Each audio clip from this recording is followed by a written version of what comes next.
So, Brain of Terror, I am here with the owner of Ramsay Bolton to LA, Kevin Mason. Kevin Mason, how are you doing tonight? Oh, thanks. I'm doing great. Just want to tell you, I love my name. I hope everybody likes it. Ramsay Bolton. I come up with that myself. I think it's a great name. A lot of people heard it, say it's the greatest fantasy name they ever heard, and I'm very proud of that. Very proud of it. Really? Who says that?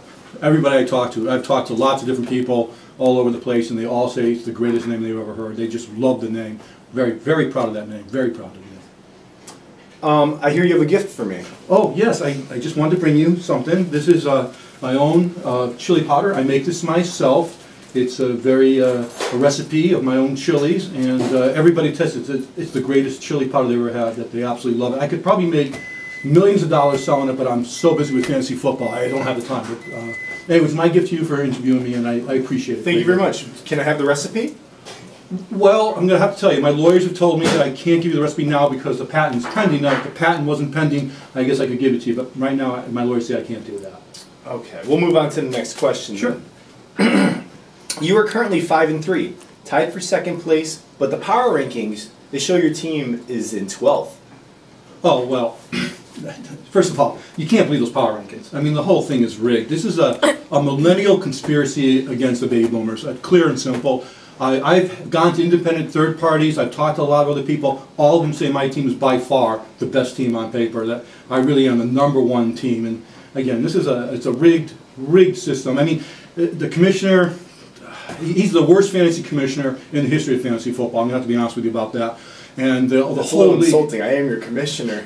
Well, you know, it's just the way it is. I'd like to be nice about it, but I can't be. I have to tell the truth here.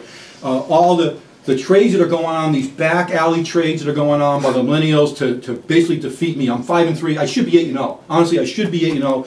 I played A.J. Green at least 5-6 times in a row. Ezekiel Elliott from Dallas. I love Dallas, by the way. I think it's a great city. But Ezekiel Elliott, I shouldn't have to play him every week. And what's going on is the commissioners allowing these millennials to get together just to try to beat the baby boomer. And even despite all that, I'm still 5-3. I mean, again, I've done a great job. And I like to just point out, this whole draft thing was completely rigged from the beginning. What's the commissioner do? He has beer pong as his way of electing and selecting your draft polls. Hang on a second. You didn't even attend the draft party, though. Because I knew it was rigged. Beer pong? What do millennials do? In the morning they get up, they play beer pong. They play beer pong at lunch. They play at night. They play all weekend. It's all they do is play beer pong. Of course you're going to be better than me. Baby boomers play real pong. I don't be braggadocious about this, but I am the best beer pong player ever. But no, you guys go to that. So I didn't show up. There's no reason to show up. It was already rigged. It was in the bag. What I decided to do was come up with the best fantasy picking system ever invented. I did that with my brain. I have a good brain. I come up with that brain, and I come up with that system, and I picked it all up. Now, can you share this? Can you throw that lady out of here? Just get her out of here. She's a nasty woman. Out. Get her out. Can you share, I'm sorry, there's fans interrupting, but can you share that system that got you to where you are today? This system that you just mentioned? You know what? I can, because next year I'll change it and it'll be even better, and I'll just keep winning and winning and winning until everybody's sick of me winning. You millennials are obsessed with wide receivers and running backs. Just obsessed with it. Like they mean anything. How many wide receivers are there in football? 300, 500? There's some ridiculous number about them. Running backs, 200, 300 running backs. How many defensive teams are there? 32. 32 defensive teams. That's all you can pick from is 32. So you've got to have the best defensive team. That's got to be your #1 pick. And you know what? Defensive team doesn't get hurt, does it? Wide receiver goes out, twists his ankle, he's gone, no points. Defensive team, they're there the whole game. Then kickers. How many kickers are there? 32. You've got to grab kickers next. It's very important. They don't get hurt hardly ever. So you have kickers. I could, I'm pretty flexible. I could say tight ends or quarterbacks next. I'd probably go with tight ends and then quarterbacks, but I understand it. And then you got to back them up. You got to have solid players behind them. And then at the end, all those wide receivers and running backs are left over. You can pick and choose all you want, and you're going to be fine. And it shows. I have the #1 power rank system in the league, and it shows because of the way I did my draft. Okay. There's a lot to comment on, but in the interest of time, we're going to move on to the next question. Okay.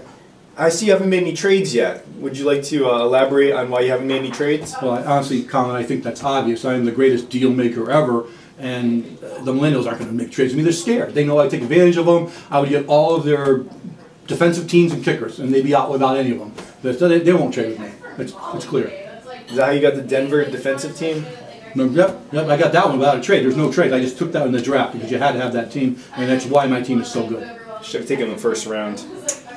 Now, if you were commissioner, I know the commissioner in this league, which is me. Well, nasty. There's been some criticism thrown my way. What would you do if you had the power of commissioner, if you were running the Reign of Terror? Well, I do two things, I think, right off the bat. The first thing is I revoke all trades that have been done. I'd go back. Those are bad trades, bad for the league, bad for myself, really, really bad trades. I revoke them, rerun the numbers. I think then you find out I'd be 8-0.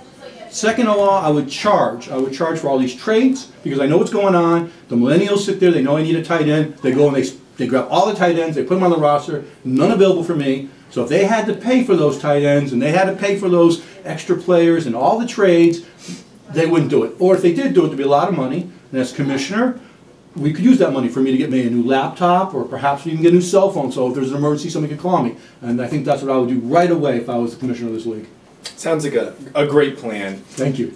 Now, there's been a lot of comments made lately about what the punishment for the loser of the Reign of Terror should be. You know, so some talk about loser leaves town kind of thing. What are your thoughts on that? Jail. Jail? Jail. Yes. Prison. All right. That's pretty harsh. Guys better be careful not to come in last if he's commissioner. Now, obviously, I have to ask you, is a hot dog a sandwich? Oh, that's an excellent question, Commissioner. It really is a good question. Probably the best question you've asked today. Sandwiches are basically vertical. You know, you have the bread, the ham, the cheese, the tomatoes. I get up to my garden. They're excellent, by the way. Great tomatoes.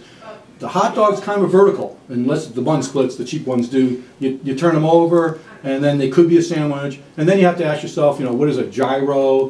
What is a panini? A pita bread? Which all those immigrants brought in anyways. I'm not sure they should be in our country. And then you have the grinders and the heroes and the subways, the hoagies. So, you know, that's a complicated question, but I'm going to stay with my answer. I feel like you haven't actually answered the question. Oh, I think you should play back the videotape. Clearly I've answered that question. You are really a nasty commissioner. In the interest of time, we're going to move on. And we have one last question. Okay. If you do not win the Reign of Terror, will you accept the results if another team wins?